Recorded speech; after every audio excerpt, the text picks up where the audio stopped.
ela introduziu muito bem esse tema, falando como que o orgulho humano causa a inimizade entre as pessoas e também com Deus. Quando nós olhamos para as nossas redes sociais, tanto o Facebook quanto também no Twitter e também nas outras redes sociais, nós vemos grandes discussões vaidosas e muitas vezes até raivosas, cada um querendo defender o seu ponto de vista, e muitas vezes um começa a debater com o outro e leva para o lado pessoal e causa inimizades, e muitas vezes ficamos um certo tempo sem conversar com essas pessoas nas redes sociais.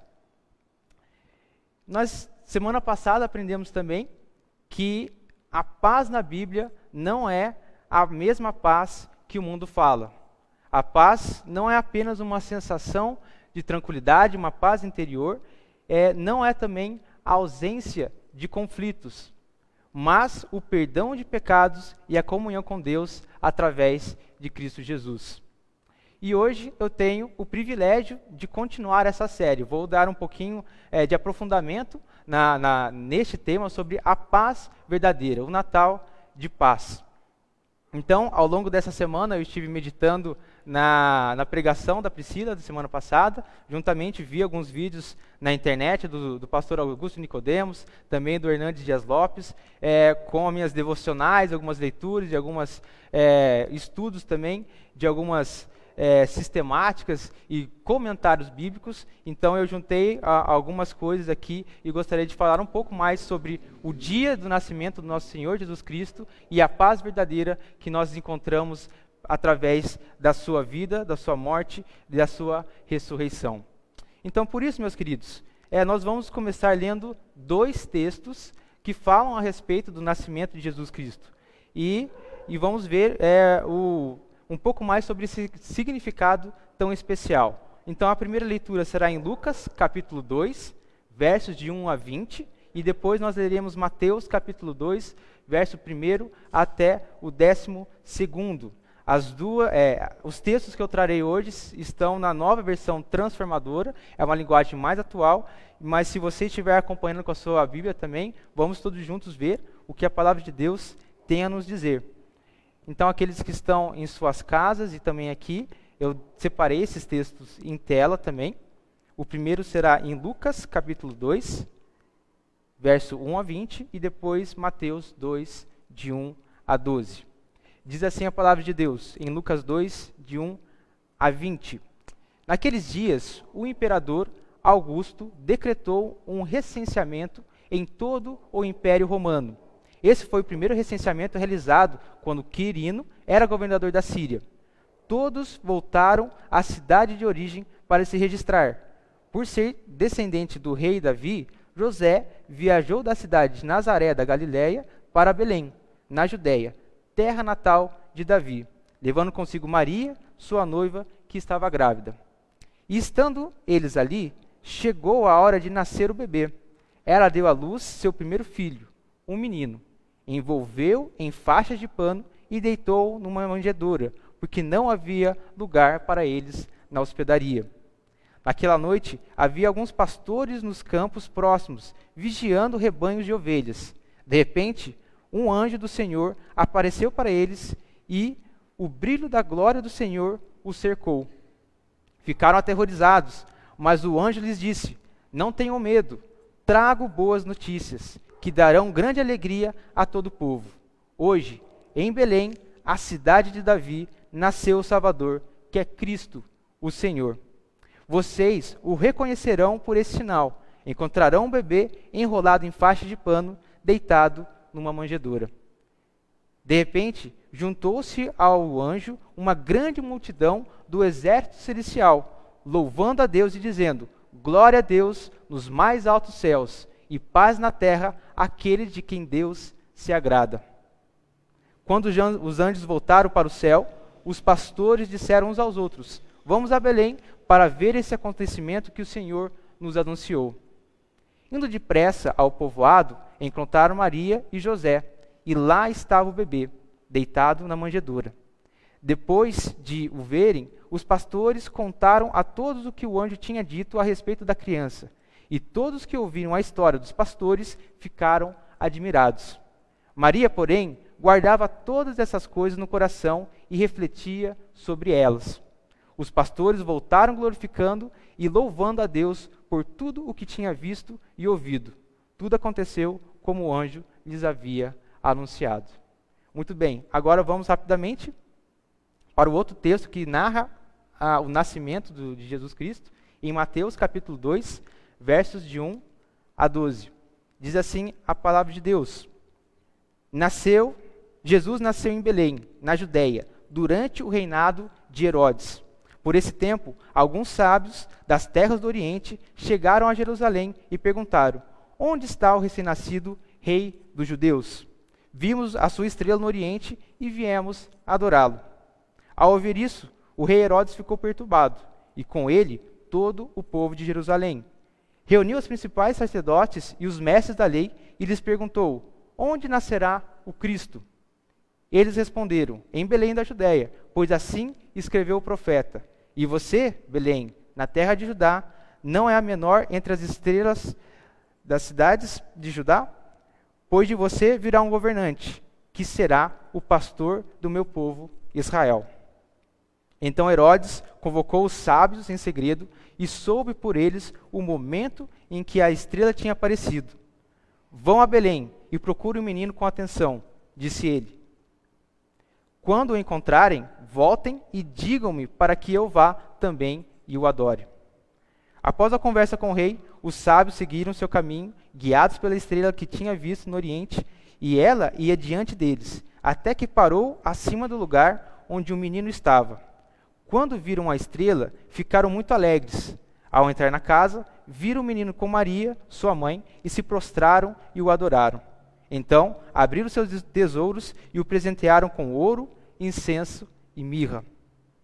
Quando chegou a hora de partir, retornaram para sua terra por outro caminho, pois haviam sido avisados em sonho para não voltar a Herodes. Muito bem, curva a sua cabeça, vamos todos juntos buscar a presença de Deus para que Ele nos ilumine neste momento da palavra de Deus.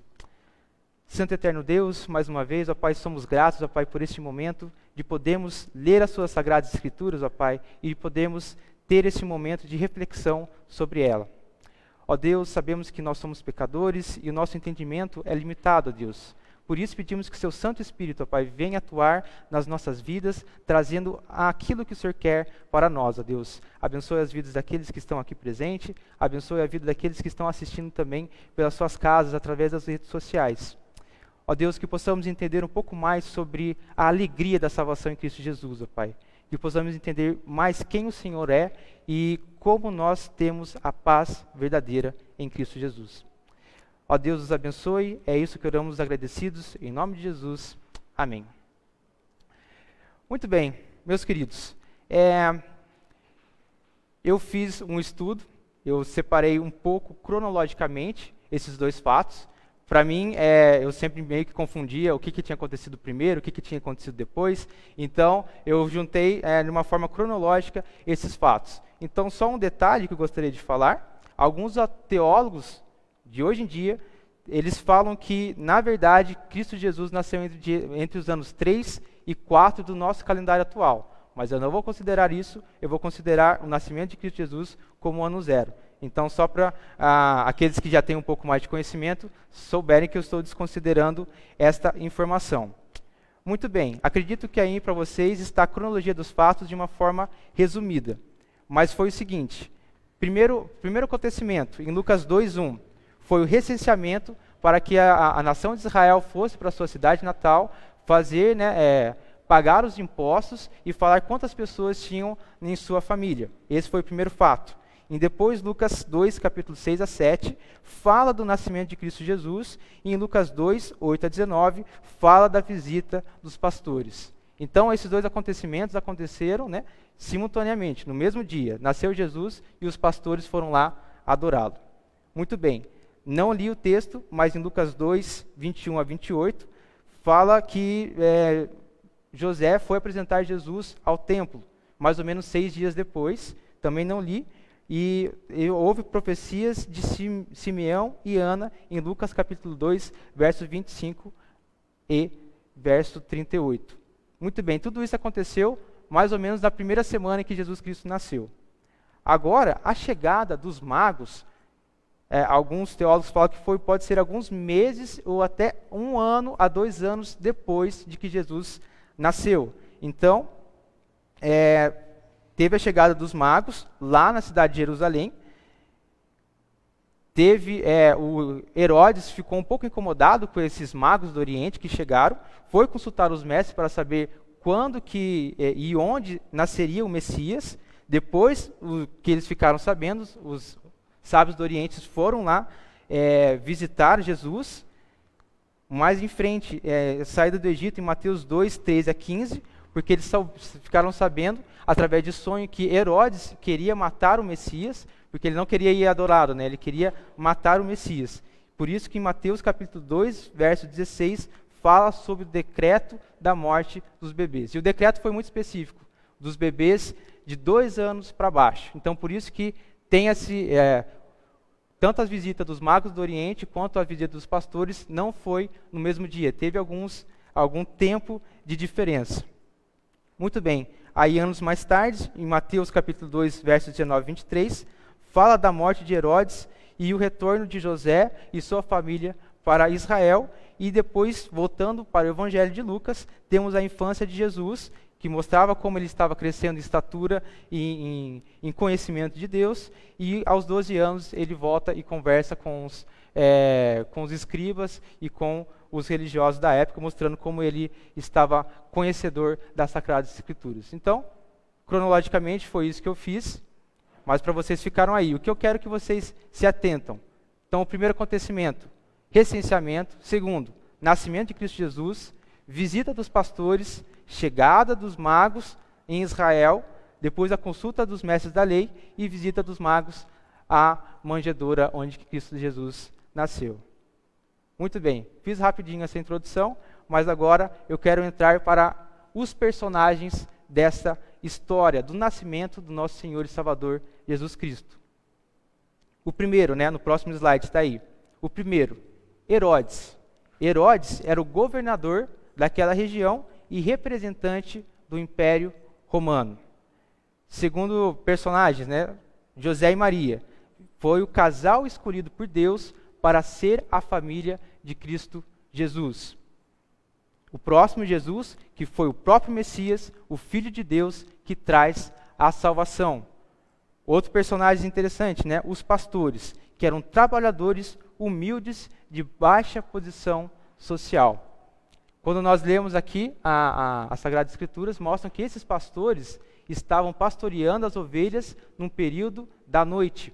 E isso é bem interessante porque nós vemos que aquelas ovelhas provavelmente eram as ovelhas sacrificadas no templo de Israel para a expiação de pecado do seu povo, e nós vemos que eles eram de baixa classe social, porque até nos nossos dias, quando tem vaga de trabalho no turno noturno, na parte noturna, é porque nós não temos outra opção. Nós só vamos trabalhar na parte noturna porque nós não temos nenhuma outra opção, senão nós trabalharíamos no horário comercial normal. Então, esses pastores estavam na mais baixa classe social daquela época, por isso eles trabalhavam na parte noturna.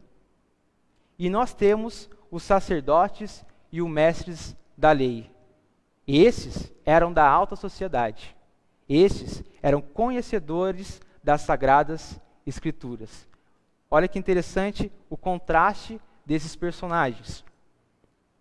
E nesses sacerdotes e mestres da lei estavam os escribas, que eram os copiadores e estudiosos das Sagradas Escrituras, eles que preservavam a palavra de Deus para as futuras gerações. Existiam também os saduceus, que eram os teólogos liberais que sofriam influências da cultura greco-romana e eram os líderes religiosos da época. E por último, os mais conhecidos, são os fariseus, que eram os teólogos legalistas. Eles buscavam observar a lei ao pé da letra e acusavam todos aqueles que não estavam seguindo a lei de acordo com a sua interpretação. E para mim o que mais me chama a atenção e que eu sempre fiquei curioso em saber foram os magos do Oriente. De onde que veio esses magos do Oriente? Em algumas versões, os reis magos. De onde eles surgiram? De onde que é? Eu sempre fiquei me perguntando, o que tem a ver rei e magos na visita do nosso Senhor e Salvador, Cristo Jesus? Então, possivelmente, quando nós pensamos nos reis magos, quando nós pesquisamos também na internet, nós temos a ideia de 3 personagens, porque, na verdade, foram 3 presentes, mas a gente pensa que eram 3 reis magos.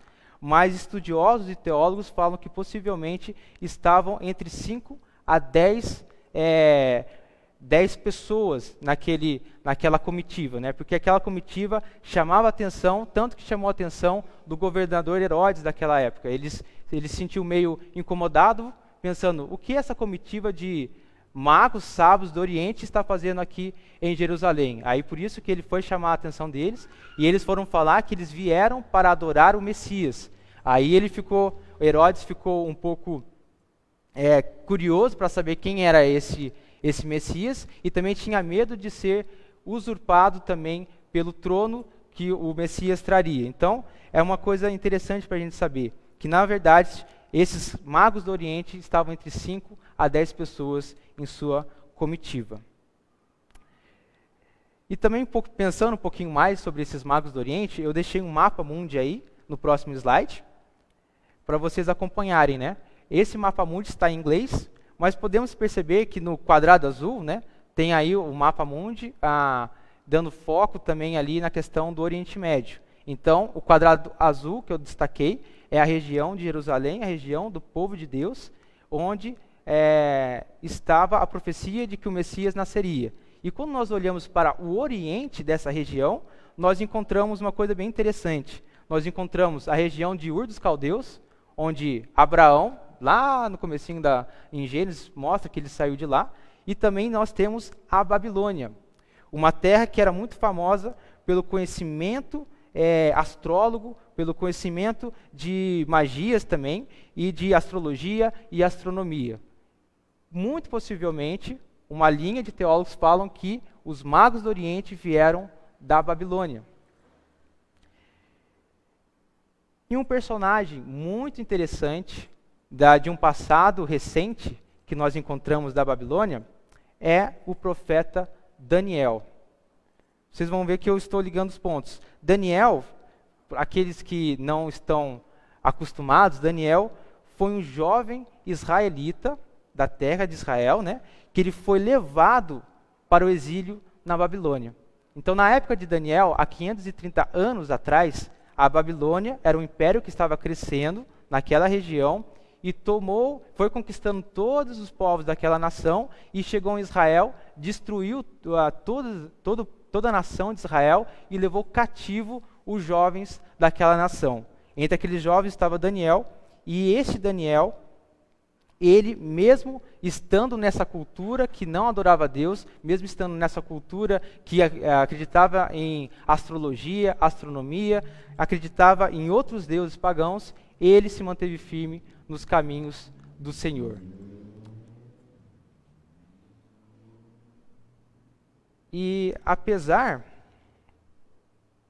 de passar anos nessa cultura, eles mantiveram firmes na vontade de Deus. Em uns episódios famosos, quando nós lemos as Sagradas Escrituras, principalmente no livro de Daniel, nós vemos que Daniel, ele tinha o dom de Deus de também ler os sonhos. Ele tinha o dom de poder decifrar os sonhos. E ele se tornou famoso porque ele foi o único a desvendar o sonho do rei Nabucodonosor. Então, ali na Babilônia, imagine, um jovem de uma outra nação, que não acreditava nos mesmos deuses, estava começando a ganhar destaque. Outro episódio também bem famoso é quando Sadraque, Mesaque e Abednego foram lançados na fornalha porque não adoravam os deuses da Babilônia. Eles mantiveram firmes adorando o único Deus verdadeiro. Então a fama de Deus naquela região foi começando a se tornar cada vez mais notória por causa da vida daqueles jovens que mantiveram firmes no caminho do Senhor. Muito bem, e a última lembrança que eu queria trazer sobre o profeta Daniel é quando ele foi lançado na cova dos leões por continuar adorando a Deus e também sair daquela ocasião vivo. Então foi mais um outro decreto que Nabucodonosor, lá naquela região, decretou que todo jovem que não adorasse os deuses da nação babilônica deveriam ser mortos. E mesmo assim, Daniel, 3 vezes ao dia, permanecia adorando e louvando a Deus, mesmo com as leis contraditórias, mesmo com as leis contra ele. Ele permaneceu firme, ele foi sentenciado à cova dos leões e Deus preservou a vida dele. E mais uma vez, o povo de Deus, o próprio Deus se tornou notório naquela região tão distante, naquela região que cultuava outros deuses. E eu destaquei no próximo slide essa posição que Daniel tinha na Babilônia. Só para a gente ter um exemplo bíblico aqui, em Daniel 5, 11 a 12, comprova a posição de destaque de Daniel. Diz assim: a rainha-mãe soube do que estava acontecendo ao rei e os seus nobres, e foi depressa à sala de banquetes. Disse ela a Belsazar: que o rei viva para sempre. Não fique tão pálido e assustado. Há em seu reino um homem que tem nele o espírito dos santos dos deuses. Durante o reinado de Nabucodonosor, esse homem demonstrou percepção, entendimento e sabedoria como a dos deuses. Seu antecessor, o rei Nabucodonosor, o nomeou chefe de todos os magos, encantadores, astrólogos e adivinhos da Babilônia. Então aí já mostra como que Daniel já tinha um destaque naquela região. Este homem, Daniel, a quem o rei deu o nome Beltesazar, tem inteligência extraordinária e é cheio de conhecimento e entendimento. É capaz de interpretar sonhos, explicar enigmas e resolver problemas difíceis. Mande chamar Daniel e ele lhe dirá o que significa a inscrição. Então essa passagem foi um momento em que o rei ali da Babilônia, junto com as pessoas que estavam com ele, estavam fazendo uma festa. De repente aparece uma mão, escrevem 4 palavras enigmáticas e ninguém sabia responder. E eles eram uma terra que acreditavam em astrologia e tinha magos. E o rei chamou todos os magos para poder desvendar o que estava escrito. E o único que foi capaz foi Daniel, servo do Deus verdadeiro. E ele falou que aquelas inscrições estavam falando que o dia daquele rei estava contado, ele foi pesado e o seu reino será dividido porque ele não seguia a vontade de Deus. Então imaginem como que Daniel estava com essa posição de destaque naquela região. Ele se tornou chefe desses sábios e tinha muito respeito e admiração de todos da Babilônia. Certamente ele foi um dos maiores mestres da história da Babilônia e as futuras gerações estudavam sobre Daniel e sua cultura e sobre o seu Deus. Certamente eles tiveram acesso aos escritos dos profetas e sabiam da santidade, da justiça e soberania do Deus de Daniel. Sabiam também do dia terrível do Senhor e da esperança de paz que o Messias trazia. Então, essa cultura, vendo uma pessoa de longe, sendo mais astuto, mais sábio do que todos daquela região, eles começaram a ganhar interesse sobre Daniel e sua cultura, sobre o seu Deus, começaram a estudar e também tiveram conhecimento de quem Deus é e de quem Daniel servia. Muito bem. Agora, para a gente prolongar um pouquinho mais rápido, eu gostaria de falar das profecias da ira do Senhor e as profecias do Messias. Porque certamente esses magos do Oriente, de outros povos, ficaram sabendo e por isso foram prestar homenagens a Jesus Cristo quando ele nasceu lá em Belém. E olhem que interessante, um povo de outra nação veio adorar o Messias que estava nascendo. Outra nação veio adorar o Messias. E certamente ele sabia das profecias. A primeira profecia é sobre a ira do Senhor, em Miqueias 1, 2 a 4. Preste atenção, todos os povos. Imagine esses magos do Oriente tendo conhecimento disso. Opa, eu sou outro povo. Preste atenção, todos os povos. Que a terra e tudo que nela há ouçam. O Senhor soberano faz acusações contra vocês. De seu santo templo, o Senhor fala: vejam, o Senhor se aproxima. Ele deixa o seu trono nos céus e pisa sobre os lugares altos da terra. Os montes se derretem sob os seus pés e escorrem para os vales, como cera no fogo, como água que desce pela encosta.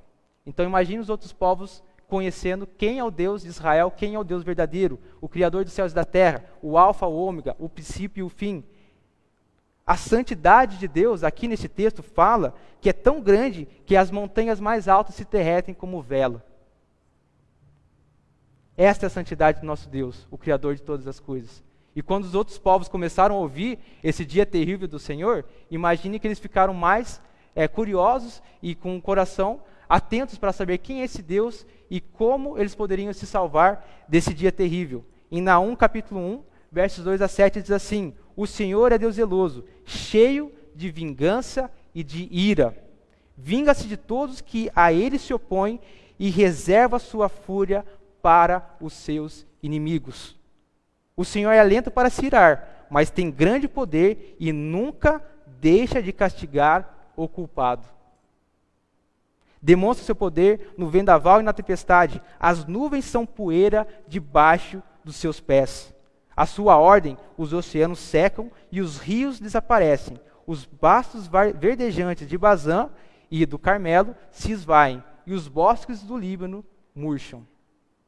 Em sua presença, os montes tremem e as colinas se derretem. A terra estremece e os seus habitantes são destruídos. Quem pode resistir à sua indignação? Quem pode sobreviver à sua ira ardente?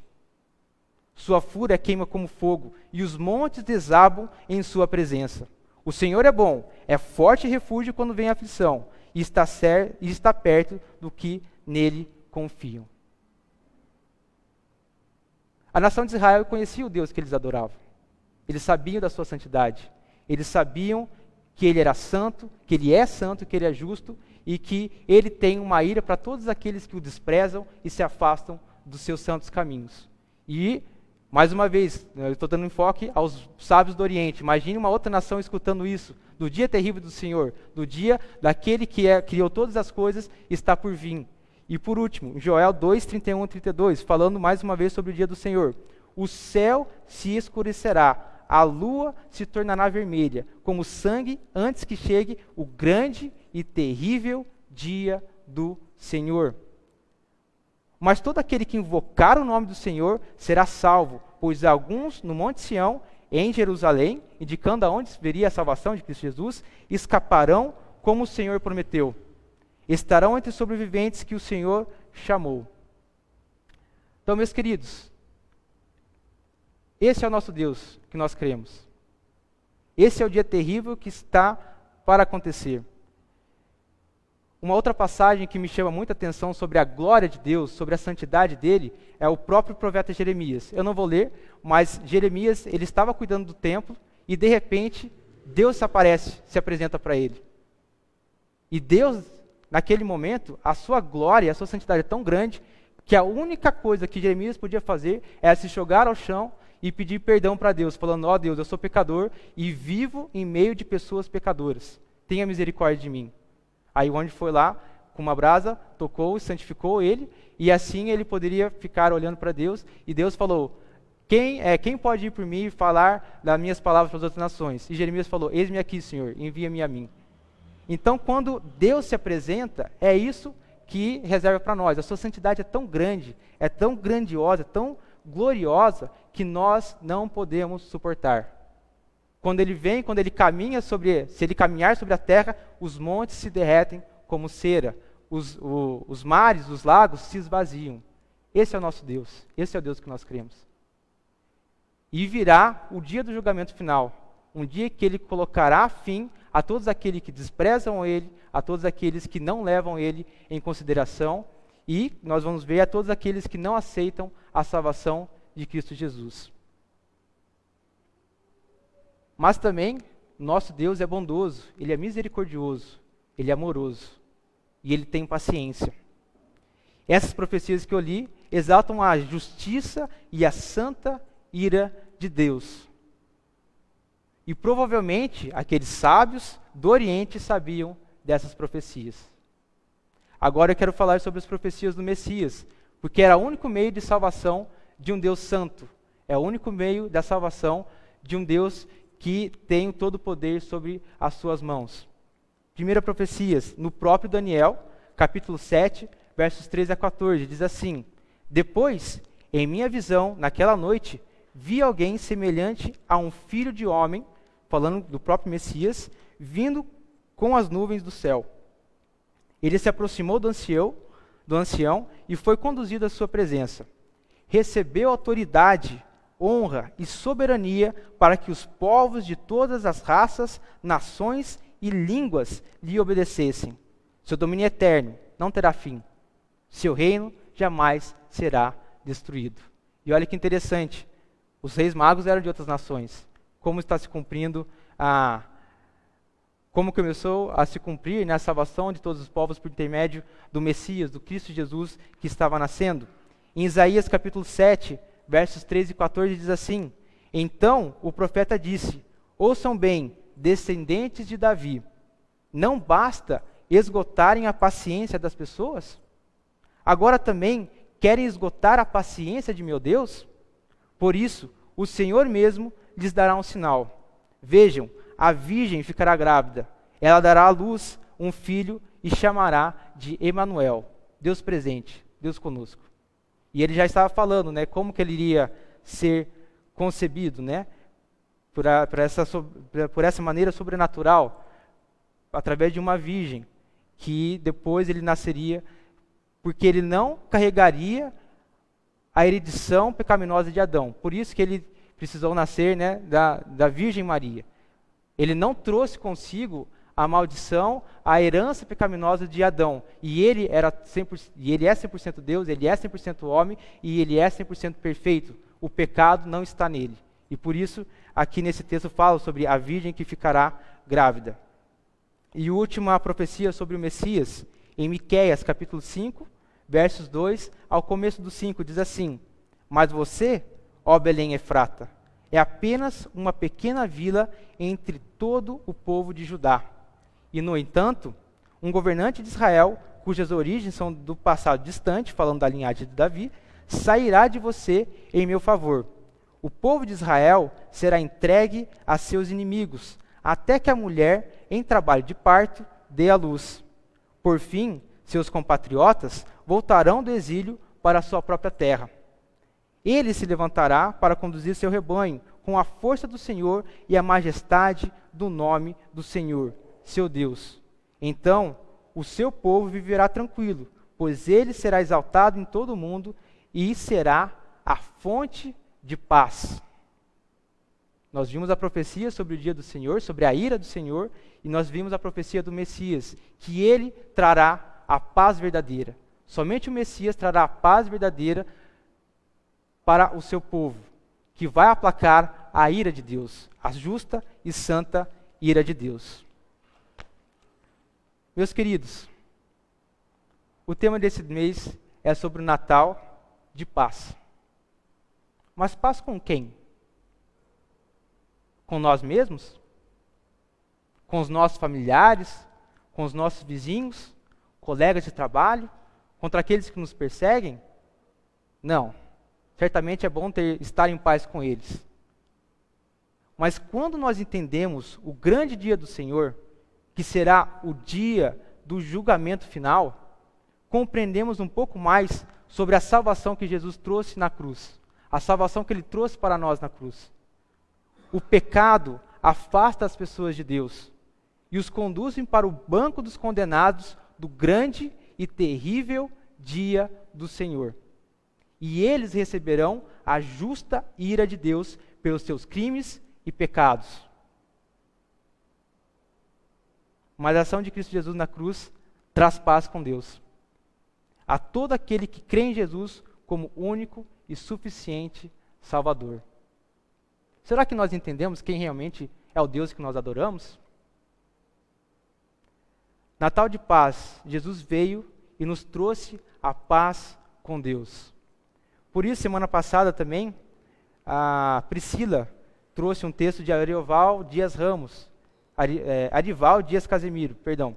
Ele diz assim: porque temos na encarnação de Cristo, o próprio Natal, no seu sacrifício, na cruz e na sua ressurreição, é que temos a paz. Jesus pacifica a relação do homem com Deus. O nosso estado espiritual com Deus é de guerra, é de dívida.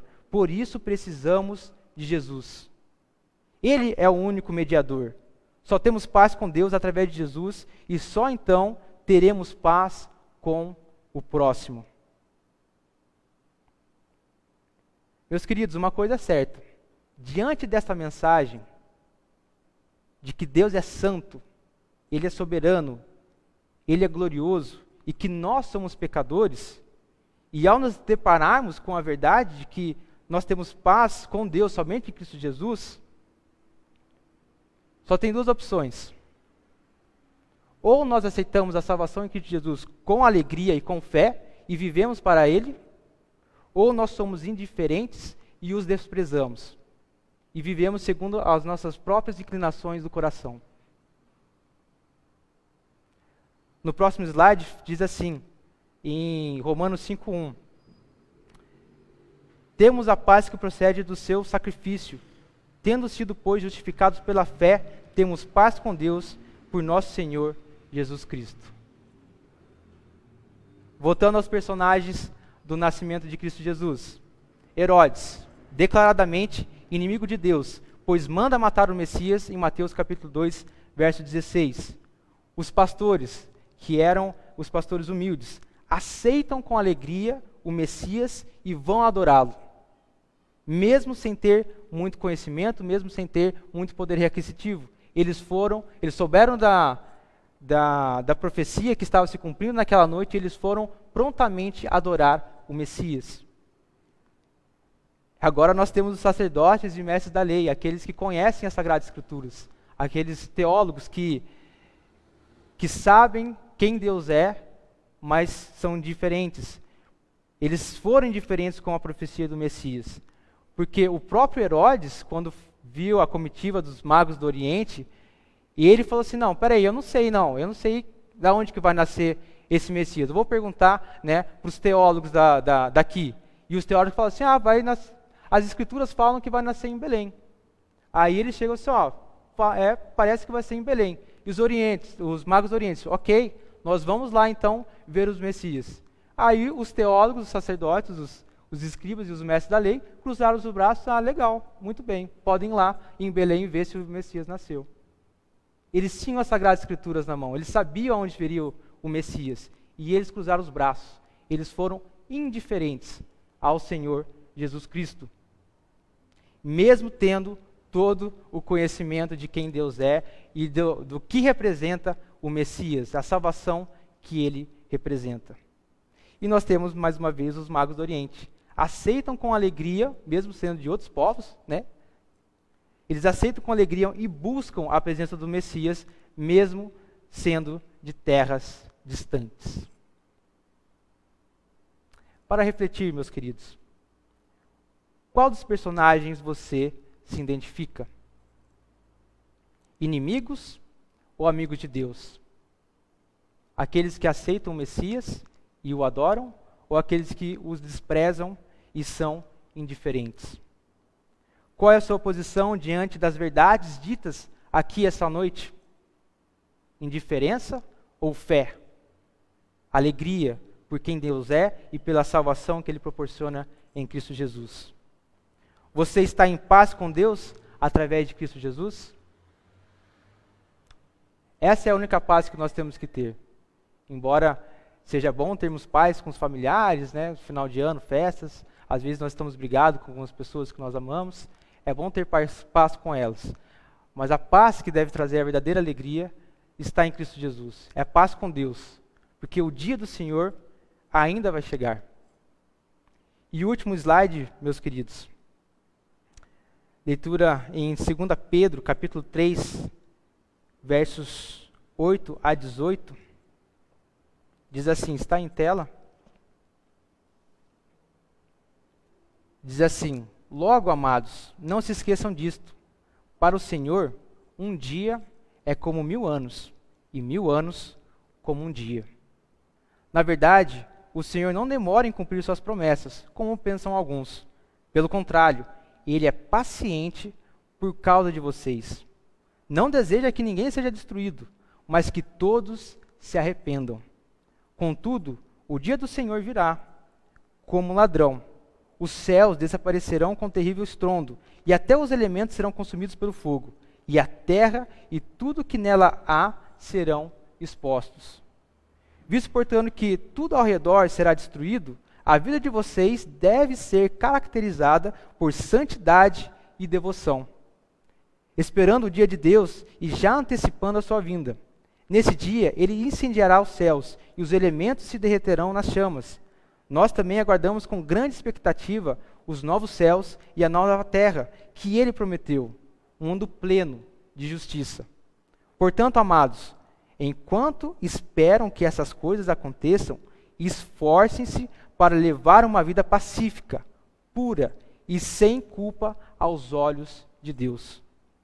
E lembre-se de que a paciência do nosso Senhor permite que as pessoas sejam salvas. Foi isso que o nosso irmão Paulo lhe escreveu, com a sabedoria que lhe foi concedida. Ele trata dessas questões em todas as suas cartas. Alguns de seus comentários são difíceis de entender, e os ignorantes e estáveis distorcem suas cartas como fazem com outras partes das Escrituras. Como resultado, eles próprios serão destruídos. Ele está falando dos falsos mestres, dos falsos profetas, daqueles que pegam a verdade de Deus e usam para o seu próprio proveito. Temos muitos teólogos da prosperidade, muitos teólogos, muitos pastores, muitos mestres que usam a palavra de Deus para ganho próprio. Eles também serão condenados no dia do Senhor. E acabando, versos 17 e 18. Amados, vocês já sabem dessas coisas. Portanto, estejam atentos, a fim de que não sejam levados pelos erros desses perversos e percam a sua firmeza. Antes, cresçam na graça e no conhecimento do nosso Senhor e Salvador Jesus Cristo. A Ele seja a glória, agora e para sempre. Amém. Meus queridos, ter paz com Deus é aceitar a salvação em Cristo Jesus. E isso nos deve conduzir para uma vida de santidade. Se nós não buscamos uma vida de santidade agora, aqui, que nós conhecemos a Cristo Jesus, o que nós vamos fazer no céu? O que nós vamos fazer nos novos céus e nova terra? Deus é santidade. A glória de Deus é tremenda. E nós só vamos poder suportar essa santidade com novos corpos, através de Cristo Jesus, quando Ele voltar. Então, enquanto nós estivermos vivos aqui na terra, que nós nos esforcemos por ter uma vida de paz e santidade, guiados no caminho do Senhor, sabendo que o grande dia do Senhor ainda voltará, e quando Jesus Cristo voltar, todas as coisas serão consumadas. Gostaria de chamar a equipe de louvor aqui, para tocarmos a última música. Este é o Natal de paz. Conhecendo a Deus que nós adoramos, sabemos que virá o dia do juízo final, o dia do julgamento. E o Natal de paz está em Cristo Jesus. E como nós lemos aqui, aqueles que não aceitaram a Cristo Jesus, o dia do juízo final será um dia de terror, um dia de aflição, um dia em que as pessoas sentirão medo. Mas aqueles que são discípulos de Cristo Jesus devem esperar esse dia com alegria, pois nós participaremos com Ele dos novos céus e da nova terra. Então que você esteja em paz com Deus através de Cristo Jesus. Fiquemos de pé, vamos orar ao nosso Deus, encerrando este culto.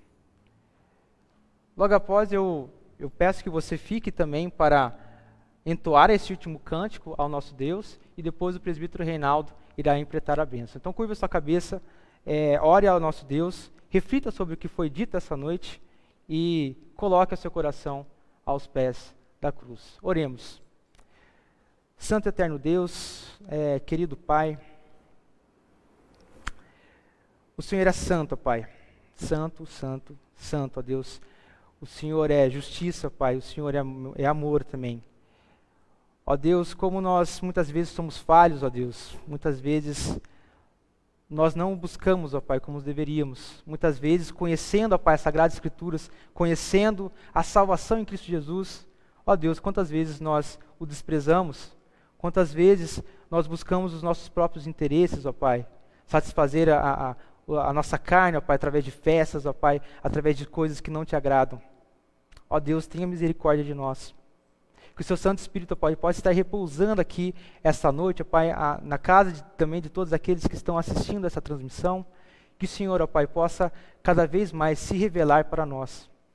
Que nós possamos, ó Pai, cada vez mais também depositar a nossa fé e a nossa esperança em Cristo Jesus. Ó Deus, nosso entendimento é tão limitado, ó Deus.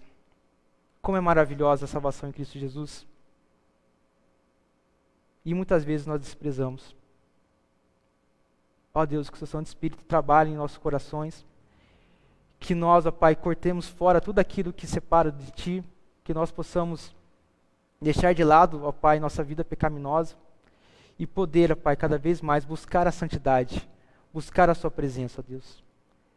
Ó Deus, abençoe a vida de cada um aqui. Ó Deus, o Senhor sabe das lutas, das aflições de cada um. Ó Deus, mas que o seu Santo Espírito, ó Pai, guarde a sua palavra em nossos corações. Ó Deus, eu sempre falo que eu sou limitado, ó Pai, muitas vezes eu não consigo transmitir a sua mensagem, ó Pai, tantas coisas poderiam ser faladas aqui essa noite, mas, ó Deus, o Senhor é soberano, o Senhor é justo, e o Senhor, ó Pai, sabe do que nós precisamos. Ó Deus, que a nossa confiança em Cristo Jesus aumente cada dia mais, e que nós, unidos, ó Pai, em corpo de Cristo, estejamos ajudando uns aos outros a andarmos nos seus santos caminhos. Que nós possamos também anunciar a sua palavra para os outros, ó Pai, para que eles não pereçam nesse dia que está por vir. Ó Pai, esteja conosco. É isso que oramos agradecidos, em nome de Jesus. Amém e amém.